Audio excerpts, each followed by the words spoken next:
செண்பக குடும்பத்தை சேர்ந்த வீசனம் என்ற பறவை உலகின் மிகவும் அழகான பறவைகளுள் ஒன்றாகும். இது ஆசியாவை தாயகமாக கொண்டது.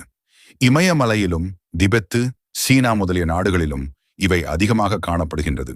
இங்கிருந்து கிரேக்கர்களாலும் ரோமானியர்களாலும் ஐரோப்பாவுக்கு கொண்டு செல்லப்பட்டது. பிறகு அமெரிக்காவிற்கும் கொண்டு செல்லப்பட்டது. ஆனால் இந்தியாவில் இப்பறவை காணப்படுவதில்லை. இன்று அமெரிக்காவில் தென் டகோடா மாநிலத்தின் மாநில பறவையாக உள்ளது.